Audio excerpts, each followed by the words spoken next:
Another blood-red sunset and yet another moon phase, and still another 100 miles to my next resting place. Driving down the road, eyes on the horizon. Within my car, I'm all alone, but feeling good and feeling strong, knowing that this path I'm on brings me to myself. I'm driving. Hey now all, this is the Spirit Doctor, Kelle Sparta, and you're listening to Spirit Sherpa, the show that helps and encourages you on your journey to unlock your magic mojo. Today I'm joined by my two fellow powerhouses, Kathy Shiren and Charlemagne Tremont. I've asked them both to be here because we're tackling a big topic, honoring your ancestors. Welcome, Kathy and Charlemagne. Hello. Yay! Hello. Happy to be here. Charlemagne's like, hello. Been one of those days, has it? Yes. Okay. So we're, I'm going to tell you guys about an exciting new thing that we've got going between the three of us at the end of this episode. So we are doing something special for intermediate to advanced level seekers. So if that's you, you may want to stay tuned to the very end to hear what we've got going on, because it's freaking awesome, man. All right. So let's dive right in. Let's talk about the ancestors. We've got a bunch of different angles on this call here. So this is going to be interesting. So I'm going to start with you, Charlemagne. Tell me what your take is on honoring the ancestors. And I do want to say I have a question that I want to put out there to the both of you as we're talking about this. And you can answer it now or you can answer it later. That's fine. But I want to ask the question, when we talk about honoring our ancestors, I'm hearing so much right now about healing our ancestors. Everybody's talking about healing their ancestors. And I have my own opinions on that, but I want to hear what you guys have to say about it. And then we'll see if we agree. So Charlemagne, you're up. So I think that you brought up something that's been on my mind quite a bit too, which is the idea that I will be really right up front about my feelings about it. I think there's a certain arrogance in thinking that we're going to heal the dead. Thank you. You're so welcome. Thank you. I felt certain we'd agree on that. Kathy's shaking her head yes too. Yeah. The idea that we somehow heal the dead through our courage to heal ourselves is an interesting jump for me, quite frankly. I feel that there's a lot of healing that we can have by coming to terms with the truth about our ancestors. And there's a lot of healing for us that we can extend to share with the living, should they be willing. And all of this becomes about consent. As someone who works with the dying and the dead, as well as I know you all do in your various ways, that the idea of consent is important, that just because some person or entity or energy is not necessarily walking on the planet in an embodied form does not mean that they still do not have energy and will and an opinion and a legitimate way of being, that trying to interfere with in some way that is not consensual may be met with, I don't know, upset, problem, energetic repercussions, etc. And a virtual ass kicking from your ghost ancestors. Yeah, little things. Precisely. I mean, and I imagine we're going to talk more about that. But, in the initial question, which is my view on this, is that I think ancestor honoring is important if one feels a connection to their ancestors, and that a lot can be learned about how one got to be where they are by understanding the patterns of the past, particularly of one's bloodline. And I'll also throw in here that I consider certain people who are not of my bloodline to be my lineage ancestors, in particular in the spiritual world. And I also consider the animals in my world to be part of my ancestor group in terms of spirit. So I have a very animistic, if you will, perspective on this. So I'll put that right out there to start. Okay. All right. Well, we'll put a pin in that right there. And I'm going to go to Kathy. What's your perspective on the honoring your ancestors, healing your ancestors aspects. I like the word arrogance. Hubris also comes to mind. In the constellation work, which is one of the things where I directly connect with a lot of ancestor energetics. If you attempt to back up into the ancestors and fix things or adjust things or try and balance things, what you're actually doing is entangling the flow of life, because the flow of life in that energetic flows from through our ancestors as life givers to their descendants. And so when we try and push back up the line to do something, we're out of the flow, we're entangled. That means the fullness of love and life does not come to us because we're in the wrong level of where we're supposed to be in terms of the operation of that in the optimal way for us to succeed in life as we are now and to move forward. And furthermore, in some of the constellation work I've done, there are family secrets and other things that go on that are none of the living's business. And the ancestors do not want to give that information up because they don't need to. They don't have to. It's their business, not our business. And I've actually seen the energetic flow of healing done in a constellation field shut down, literally collapse, because the client got curious about what the family secret would be instead of focusing on what's the flow for healing for them in the moment, for themselves and for their life. So I think that the idea of healing the ancestors is definitely a problematic concept.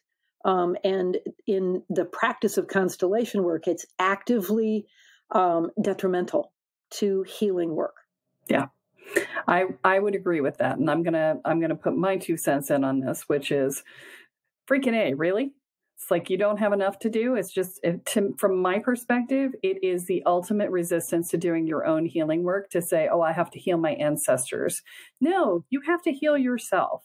Your ancestors provided you with what they could provide you with, and it probably didn't do everything you needed, or else you wouldn't be on a spiritual path. Nobody comes on a spiritual path unless they're in pain.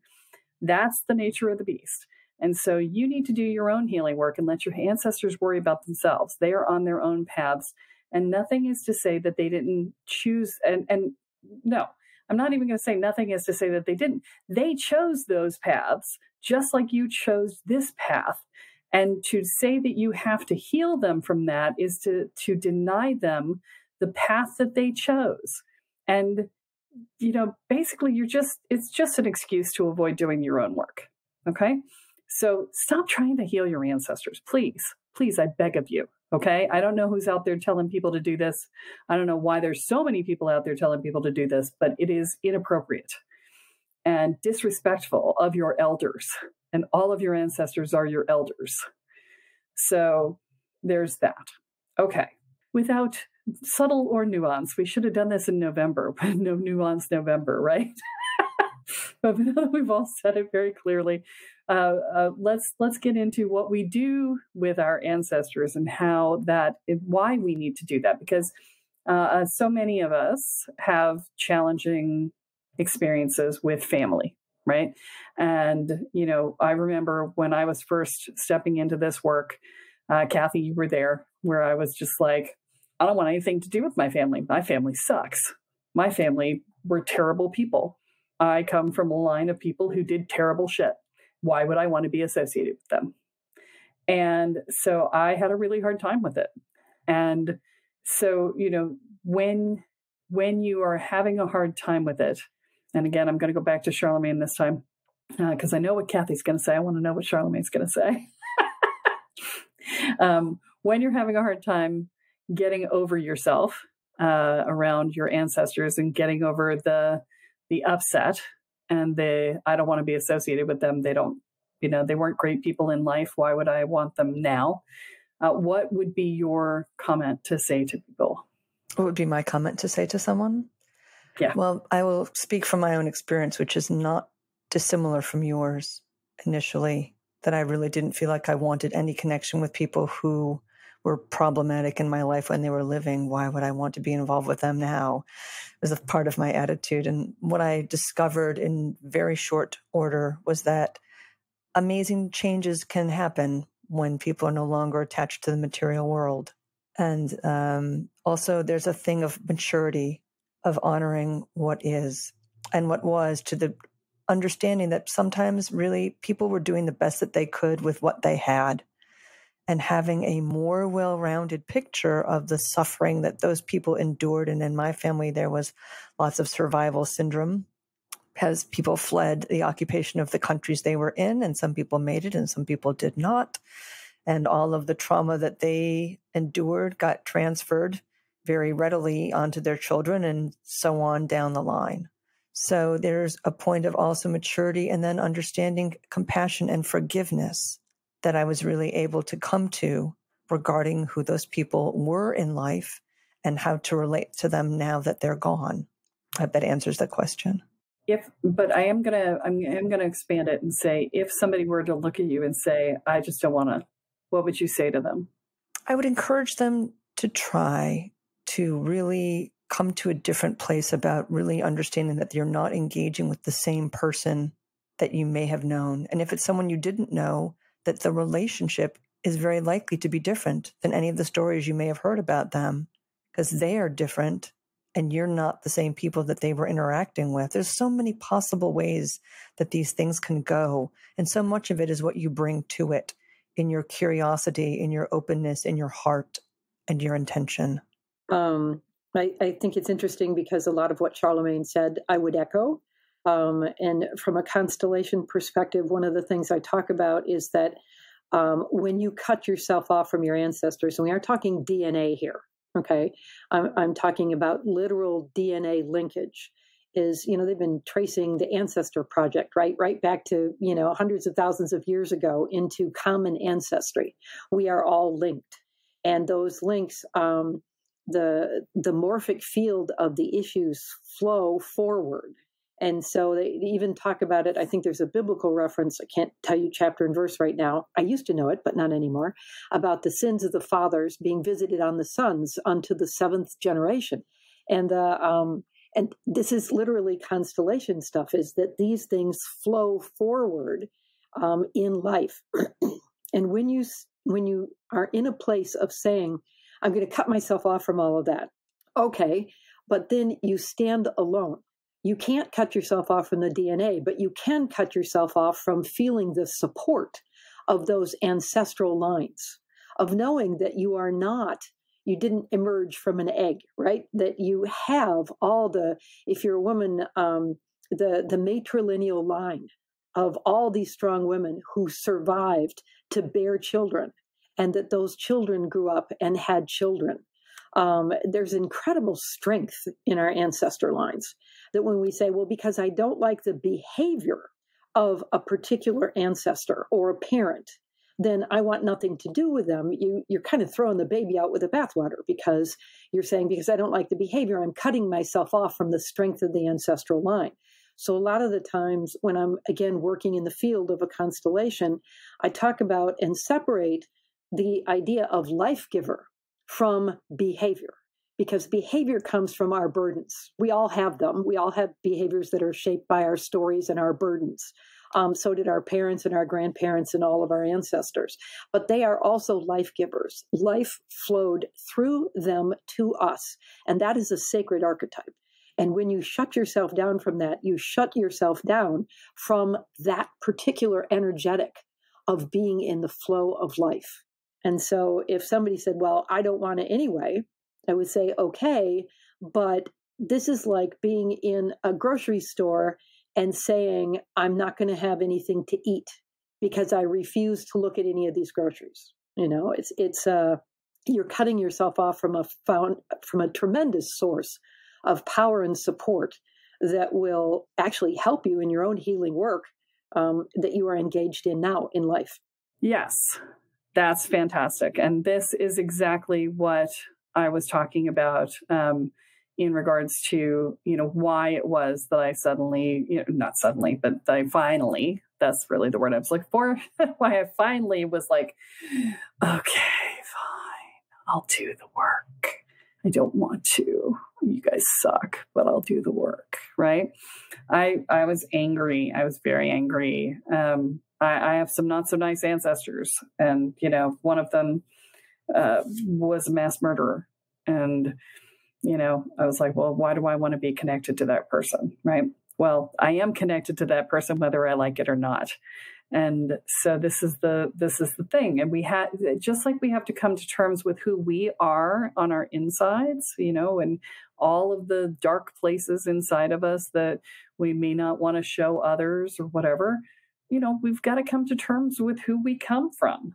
And, this is part of the conversation. There's a lot of conversation going on around epigenetics. And that's actually what constellation work is based on, right, Kathy? Yes. Yeah. We're going to do an entire episode on constellation work. So if you're like going, what is that? Well, just be patient. We'll do it in the next month. Okay. But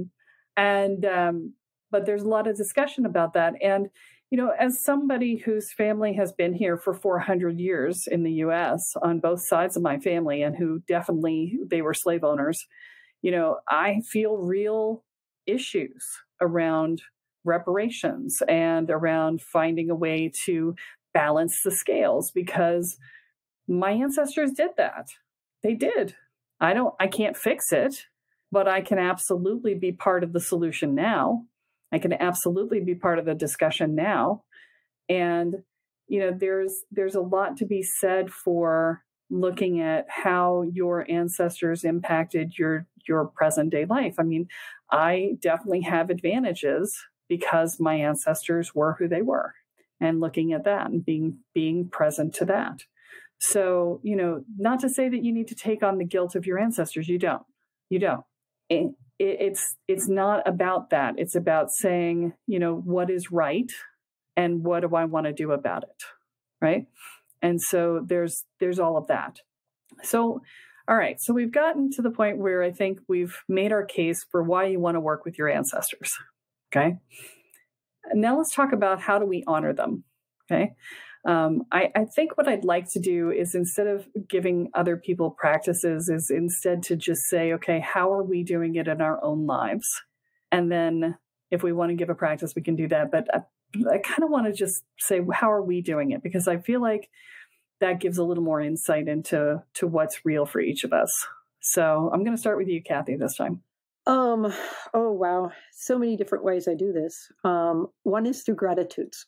I've really gotten to the point in my own work where, yes, I separated behaviors from life force, but then I understood that the behaviors were also gifts, regardless of how painful they may have been at the time, is that they were gifts to me because they allowed, the wounds are actually, when you heal them and clear them, they become the source of your healing work in that sense. And then you understand that they were gifts. And there was a point where it was probably 20 years ago, where I was in a conference, and they had us look at the pictures of our ancestors and to understand what they went through. And if you subscribe to the idea that you chose coming in and who you came in to be, who you descended from, and that everybody chose a path, that my ancestors chose suffering in order to gift me with certain experiences that allowed me to become who I am. And when I really took that in profoundly, I was just, I went through half a box of Kleenex, sobbing through it all, because I was just so grateful for what they had suffered that brought to me the ability to be who I am. And so gratitude is a huge part of my practice of honoring my ancestors. Gratitude to them for surviving, gratitude for them for undertaking the profound challenge of bringing life into the world and raising their children to the point where, they become, adults and can continue that life. Gratitude for the challenges that they overcame. Just the other thing is, I have a altar, an ancestor altar that I have pictures on, of my grandparents and my great-grandparents. And my mother got into, the whole research your ancestry thing. And we've got, some really, really old pictures and some fun stories. My great-grandmother and my great-grandfather got in a shootout. She was a better shot, so he died and she went to prison. Okay. So, we all have our backgrounds. Hey, great-grandma, I'm a pretty good shot too, although I'm not shooting anybody at this point. But the Ancestor Altar, gratitude, and being in a place of, one of the things I do right now is I live with my mom and I help support her. She's 87. And I would not have been able to make that choice 15 or 20 years ago to be here in this space. And because it's a very fine boundary to walk. You cannot parent the parent. Okay, that's an entanglement. So I'm still the daughter, and yet I am in service too. And I don't lose myself in the process. So there's also the honoring of the role of parent, of the role of life giver, and of just being profoundly grateful for my life and not trying to step in and judge or do anything that would entangle me in that way. It's not for people who have not yet had real good practice with boundaries, but it's an excellent exercise in maintaining good ones. So actually, I'm going to jump in and do mine next. So, and then I'll ask you, Charlemagne. But so mine has some similar angles to it, which is I have an ancestor altar with my pictures of my ancestors and my husband's ancestors, and we have it up on the very top of a 6-foot bookcase, because your ancestors are above you. They're your lineage. They came before you. They're big and you are small in constellation language. Kathy has taught me well. And so I put them on a top shelf so that they are held in the upper reverence in which they are meant to be. I actually did a lot of Ancestry.com work and spent several weeks doing research and going back in time to find the ancestors who fought in the Revolutionary War so that I could join the Daughters of the American Revolution, which I'm not technically a member yet. I still have to find one birth certificate, but whatever.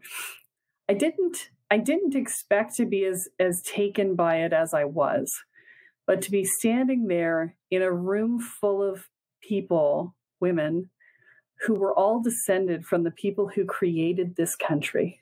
And to be standing together in that moment, and we did a salute to the flag, which I'm not usually like super excited about, but it made sense in that context to be like, yes, we helped create this. We helped, not we, but our ancestors, right? And, as we come out of quarantine and stuff, I think I am going to go back out and do more of that. They actually go and sit with people and welcome people to the country who are being naturalized as citizens, which I think is a fantastic thing. We're the descendants of the people who created the country, and we want to welcome you into our country, right? I think that's brilliant, right? There's something really beautiful about that. And so, that's been part of my ancestor work. And I talked to my dad, who's crossed over. I talked to my mom, who's crossed over, right? Which were both challenging relationships for me when they were here. My mother relationship is still a little challenged on the other side. I mean, she is who she is. My dad, on the other hand, just completely transformed when he crossed over. So it's very interesting to see how the different energies shift. And so, a lot of it's just about being honest with yourself about what's true. And I will say that Kathy did a ceremony, and I think, Charlemagne, I think you were in this as well at one point. Kathy did a ceremony years ago. She did it again at an event you were at, Charlemagne, which is the Ancestor lineup as part of the constellation work. And it was profound for me to stand in that space and to feel the line of ancestors behind me. That was really profound for me. to be able to let that energy through and to allow it to flow through me. And at the event you were at, Charlemagne, I actually stood in the back of that line as the mother of us all and anchored that line of ancestors doing that work. So that too was, you want to talk about ancestor work. Channel the mother of us all. That'll be some ancestor work for you right there. So yeah. So that's kind of what I've done. Charlemagne, what's your path been?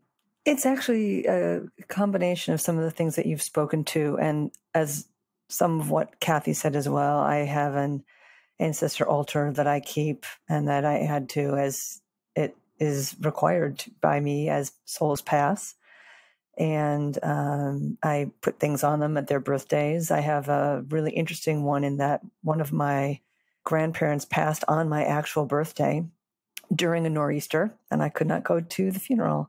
So I did my own little thing. And so now when it is my birthday, I celebrate it as my birthday and their rebirth day. And it is very present to me. And I love that.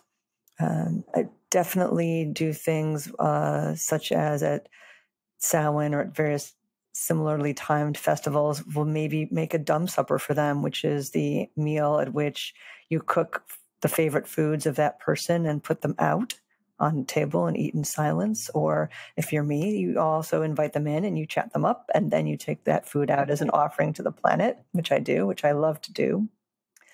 And I also have done some research on my family, very similarly to some of the things that Kathy was speaking to, where I have one of my cousins did an incredible amount of work and was able to trace one of our lines all the way back to the 7th century. So I have a very long list of names, some of whom we have some information about, some of whom all we have is their names. And yet there's a real feeling of gravity in that movement through time in the backwards. And because I haven't had any children, the movement in the forwards is a little different for me. Yet I feel as though I hold a space for, not just for my nephews, but then again, as some of my own teachers have, for other people who I've sat in a position of holding space for and sharing my lineage and my traditions with them. Yeah, I was actually going to make comment to that as Kathy was talking. I was becoming really aware of the fact that the three of us are talking about honoring our ancestors, and none of us have children. And so there's this place of, we are it, right? You guys have siblings. I don't, right? So, and your siblings have children, but I'm it. I'm the end of my line. So I have cousins, but not the same. It's a very special place, I think, to sit where we sit, to be in this place of being the ending of a particular place, and to look back and to reflect and to be with what has come before. Because, it's not about not going forward. It's about what legacy do we leave behind to represent our families, right? Our lineage, right? Both magical and biological, right? And if you're adopted, then, that would be part of your lineage as well, the family you were adopted into. So how do we leave something behind that is representative? Because typically that's children, but for us, it's not. And so part of that for all of us, I think I can speak for the two of you on this one. Charlemagne, you've already said that. But I think for all of us, part of the lineage is our teachings and the ways in which we step into space with those who are coming up and how we help raise them up. And I think this is the perfect segue for us to have the conversation about what we're about to offer. And that is called Evolve with Sacred Energetics. It is an intermediate program. It's an intermediate to advanced level program. It's a custom designed program is really what it is. So if you're somebody out there and you've been listening to this podcast, and like my friend who told me years ago that he loved the podcast, even though he was 15 years into his work. And I was like, why? And he said, well, because you're stitching things together. If you're one of those people out there and you've been going, well, I don't need the beginner level stuff, well, I think I'm all right. But now you're sitting there and you're looking out and you're thinking, well, geez, there's nothing but beginner programs out there. This is for you. Okay. One of the, we can work at an intermediate level. We can work at an advanced level. Basically what we're doing is we're going to take some time with you. We're going to do an energy scan. We're going to see what your issues are that you're dealing with right now. We're going to, Charlemagne's going to do a progressed chart for your astrology, and we're going to look at what's coming up and what you need to prepare for. And then with you and what you want to learn, we custom design a program and work with you in that program to mentor you through that process in small group environments. So like 7 people or less, small groups.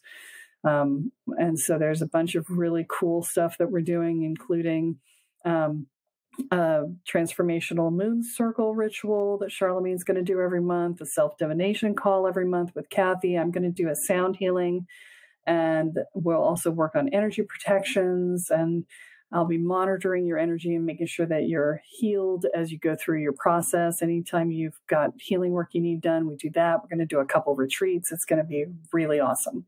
So if you want to learn more about it, you can go to kellesparta.com and click on the online programs and choose Evolve with Sacred Energetics, which is the second option down. And you can see more about that, or, I'll put a link directly in this episode's show notes, and you can click direct to the page from there. But we would love to talk to you if that is something that you are interested in. There is a way to sign up for a discovery call to have that conversation on the page. So I don't know about you guys, but I'm super excited about it. So, okay. So the only thing we have left is a ism for the end of the episode. Normally it's a Kelleism, but I got you guys here. So do either of you want to pick something as a single thing to say to wrap up the show? The thing I'd like to say is that our ancestors sacrificed so that we could be where we are. And the way that we show them the greatest love is to do our healing work and live our lives well. That, I think, wraps it up. All right. Well, that's all we have for this week. Tune in next time when I share another episode on energy, magic, in the spirit world. I'm Kelle Sparta, here with Kathy Shiren and Charlemagne Tremont, and you have been listening to Spirit Sherpa. So long, everyone. Bye-bye. Thank you. Bye-bye. Each mile I travel over 13,000 now. Spirit Sherpa is the sole property of Kelle Sparta Enterprises and is distributed under a Creative Commons BY-NC-ND 4.0 license. For more information about this licensing, please go to www.creativecommons.org. Any requests for deviations to this licensing should be sent to kelly@kellesparta.com. To sign up for or get more information on the programs, offerings, and services referenced in this episode, please go to www.kellesparta.com. This episode of Spirit Sherpa has been produced by Honu Voice Productions, with post-production by Christopher Wright. Into my home and my love